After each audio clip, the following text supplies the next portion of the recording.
కూడా మరి new year wishes చెప్పడం జరిగింది, అది కూడా ప్రచురించారు. ఇక చూద్దాం. తెలంగాణ ఉద్యోగులకు గుడ్ న్యూస్. పెండింగ్ల బిల్లులు విడుదల. 713 కోట్ల విడుదలకు భట్టి ఆదేశాలు జారీ చేశారు.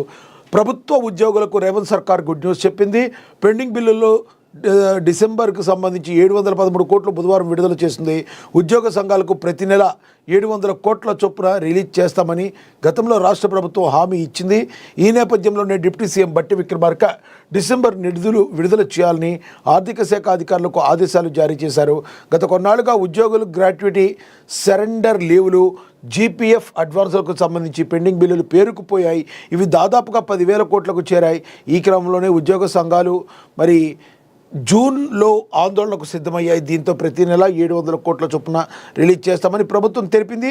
మొదటిసారిగా జూన్ నెలాఖరులోగా 183 కోట్లు రిలీజ్ చేసింది. అనంతరం ఆగస్టు నుంచి 700 కోట్ల చొప్పున రిలీజ్ చేస్తూ వస్తుంది. ఒక రకంగా చెప్పాలంటే ఇది చాలా గుడ్ న్యూస్ అనే చెప్పాలి. ఎందుకంటే మరి ఈ పెండింగ్ బిల్లుల వలన ఎంతోమంది మరి తాము ఏదైనా వర్క్ స్టార్ట్ చేస్తే మరి తమ డబ్బులు ఖర్చు పెట్టిన పరిస్థితి, కానీ ప్రభుత్వం అంతకుముందు తనకు రావాల్సిన డబ్బులు వెనక్కి ఇవ్వలేదు.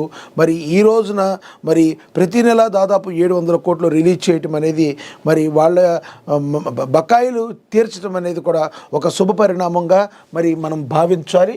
దానికైతే శ్రీకారం చుట్టింది.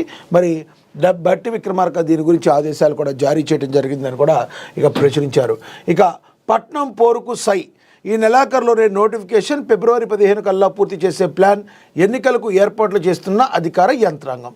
మరి మనకి తెలుసు ఉప ఎన్నికలు కొన్ని చోట్ల అయిపోయాయి.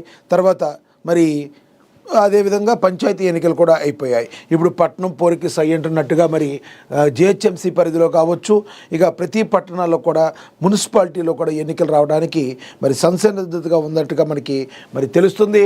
పంచాయతీ ఎన్నికల్లో సూపర్ డూపర్ విక్టరీ కొట్టిన కాంగ్రెస్ సర్కార్ మున్సిపల్ పోరుకు సై అంటుంది. స్కూళ్లకు పరీక్షల సీజన్ మొదలయ్యే లోపే అంటే ఫిబ్రవరి 2వ వారం నాటికి ఎన్నికలు పూర్తయ్యేలా చూడాలని ప్రభుత్వం భావిస్తుంది.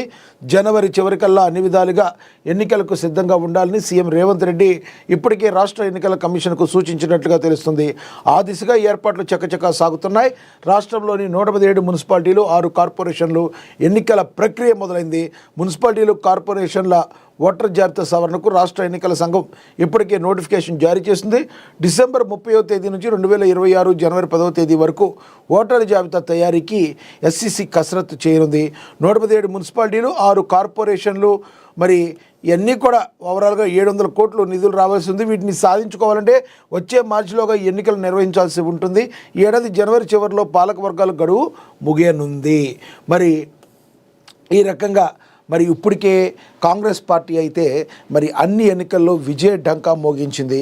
రానున్న ఈ మున్సిపాలిటీ ఎన్నికల్లో కూడా విజయ డంకా మోగించడానికి తాము కాంగ్రెస్ పార్టీ జెండా రెపరెపలాడించడానికి ఉవ్విళ్ళూరుతున్న పరిస్థితి. వచ్చే నెల అంటే ఈ నెలాఖరికి మొత్తం ఎన్నికల కమిషన్ రెడీగా ఉండి మరి ఈ ఫిబ్రవరిలోనే ఎన్నికలు జరిగే విధంగా, లోకల్ బాడీ ఎన్నికలు జరిగే విధంగా ఉండాలని ఎన్నికల కమిషన్కి అయితే ప్రభుత్వం సూచించింది. చూడాలి మరి ఈ ఎన్నికల్లో కూడా కాంగ్రెస్ పార్టీ ఎంత హవా చూపిస్తుంది అనేది. మరి బీఆర్ఎస్, బీజేపీ తమ హవాని కొనసాగించగలుగుతాయా గతంలో లాగా, లేదంటే మరి సేమ్ పంచాయతీల్లో ఎటువంటి రిజల్ట్ వచ్చిందో అదే రిపీట్ అయ్యే ఛాన్స్ ఉంటుందా అంటే వేచి చూడాల్సిన పరిస్థితి. ఇక 3 కార్పొరేషన్లుగా హైదరాబాద్ అంట. బల్దియా విభజన కసరత్తు పూర్తి.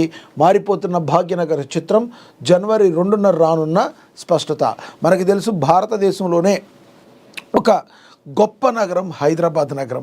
మరి ఈ హైదరాబాద్ నగరం మరి తెలంగాణలో ఈ హైదరాబాద్ నగరం తెలంగాణకి, భారతదేశానికి కూడా ఒక తలామానికంగా ఉన్న పరిస్థితి. మరి ఈ రోజున బల్దియా విభజన కసరత్తు